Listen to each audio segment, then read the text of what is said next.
Okay, my fifth new technology is my favorite one, and it is called Blendspace. And so to get to Blendspace, if you type it into Google, then this is what comes up, and this is the link that you need to get to, the TES Blendspace. And so once you click on it, this is what will pop up, Blendspace at the top here. There's a sign up or a login, and so Blendspace is a tech tool that just makes my heart so happy. It's a collaborative tool for building lessons for students.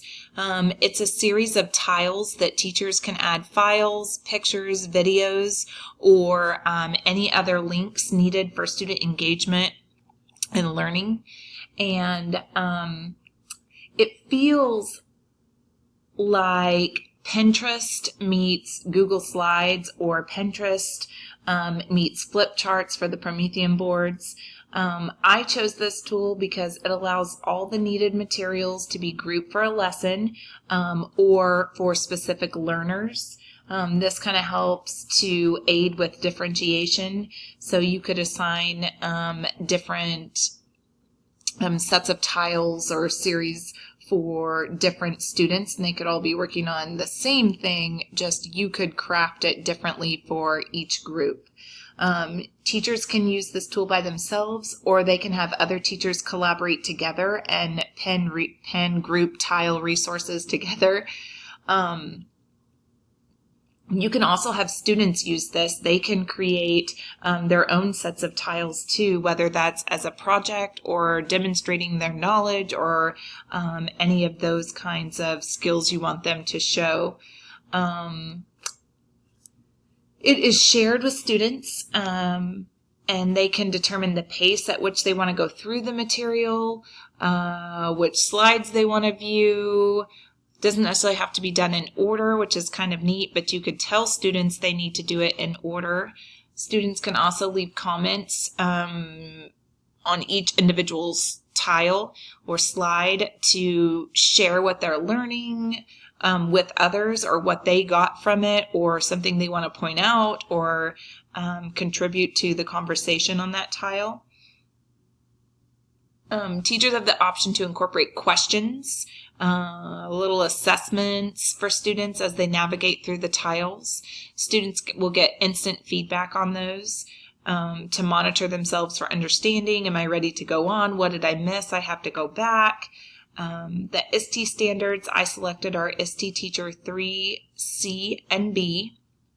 So C is communicate relevant information and ideas effectively to students, parents, and peers using a variety of digital age media and formats.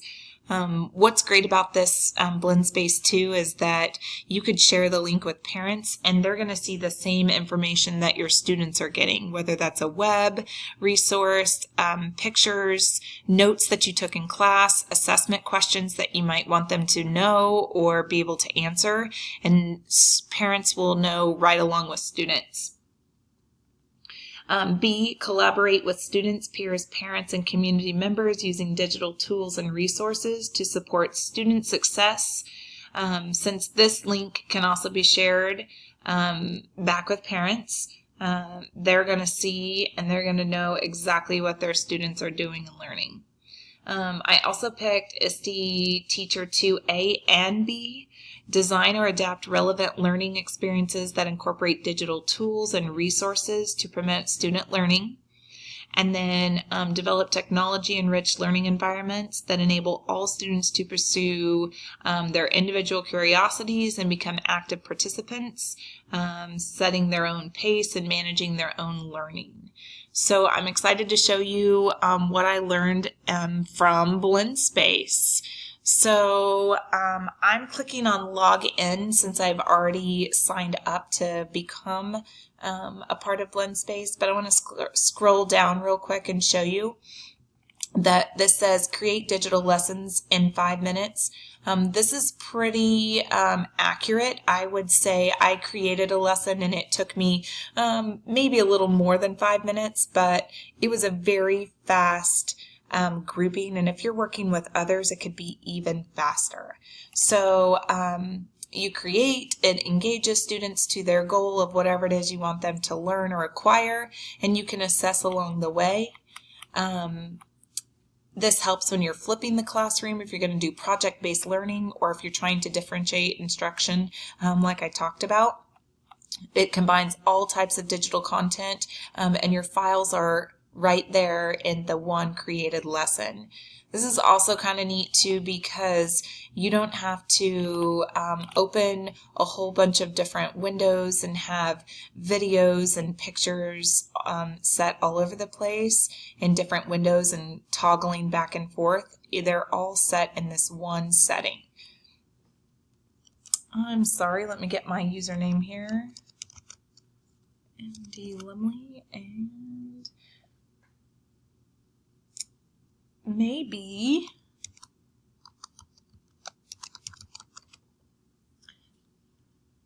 okay, so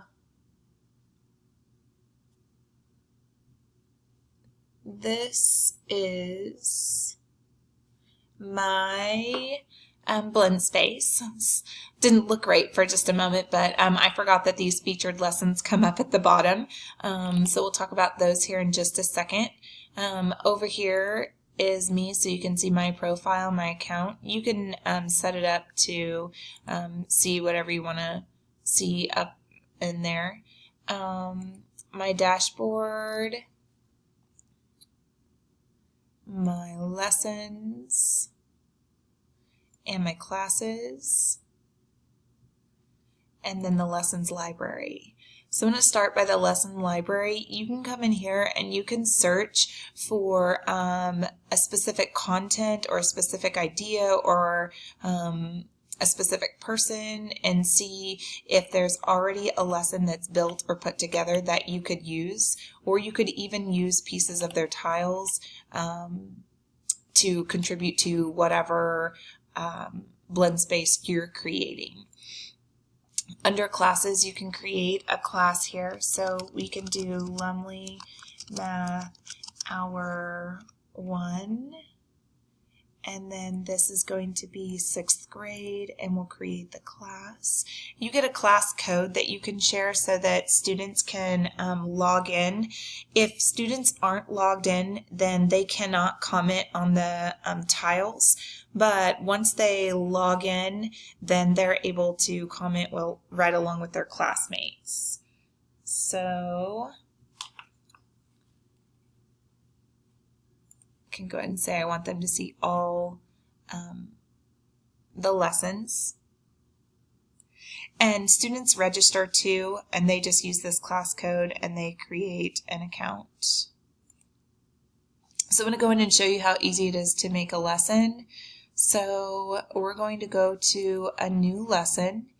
And so this is not my first time here. I can go through the tutorial if you want, and you can see what to do there. This lesson is going to be about rates and ratios. And then I have tiles that are here that I can add to. And so initially 6 tiles come up. If you want more, you can add a row, and you can just keep adding on like that until you have all that you need.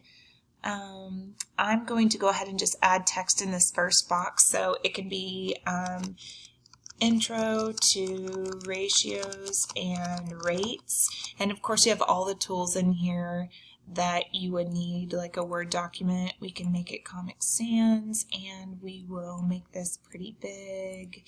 And oops, that's not what I wanted. Let's change the color to orangey red.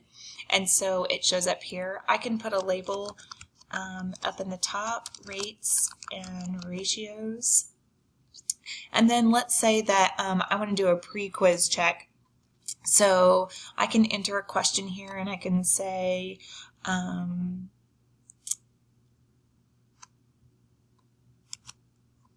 is 4 to 12 a ratio in simplest form. And then we can say yes, or we can say no. This is kind of a silly question, but it will show us. And no. If you wanted to add more, you can just keep adding. So if you have more multiple choices that you want, and I'll just take those off. So now I have a little quiz in here that students can take. And then the other piece that is really neat is over on the side are all of the choices for your resources. You can search YouTube. And so let's say that I want to look for Rady the Math Cat video. So then I know that this is from Math Snacks. I could look for that website, or I know it's in YouTube, so I'll just grab Rady, and I want my students to see that. And so I'll put that on the next tile. You can preview over here on the side to see if that is what you want to use from that web source. And so you can see that this is going to be a video, this is a quiz, and this is just text. You can change the themes so that if you want them in color across the top, if you prefer the dark view. You can also link standards. So I can look for math, and this is going to be 6th grade. This is ratio and proportional relationships, and we're going to be doing this one. Oops. Yeah, and I'll drag it and put it in there, and so now it is linked to this video.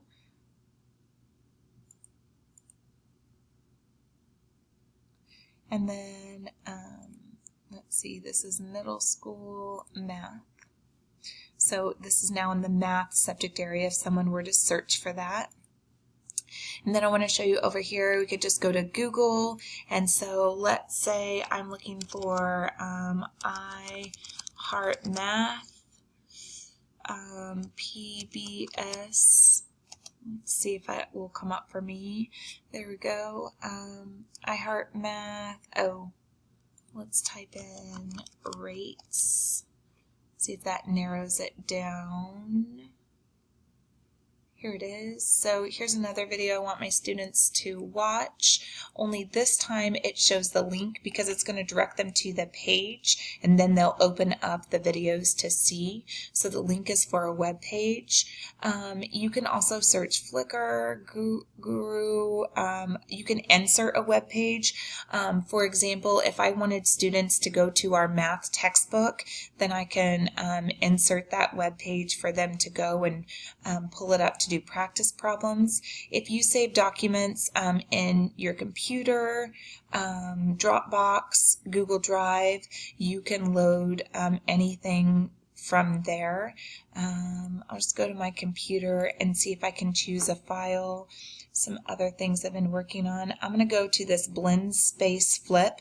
This is a flip chart for the Promethean board, and so it's going to upload Blendspace flip. I want to go ahead and drag it in. It's going to show up as a yellow document. It just means that Blendspace didn't recognize the document, but if your student's computer has the program to run the document, then when students click on it, it will open up for them and take them to where they need to go. You could also insert your class notes or anything like that. And then when you're ready to share it, you just click share, and this is the link. So you can give this to Lumley Math Hour 1 students that are enrolled in my class, or I could share this link with parents. I could share this link on Google Classroom, Twitter, Facebook. You could even get it in a QR code to post it, so students could be accessing the Blendspace tiles that they need to complete the content at their pace. And so once you share it, then students can log in and they can click through the tiles, and they can learn and type feedback and take the quizzes and know how they're doing on the content. And I'm excited to use this one.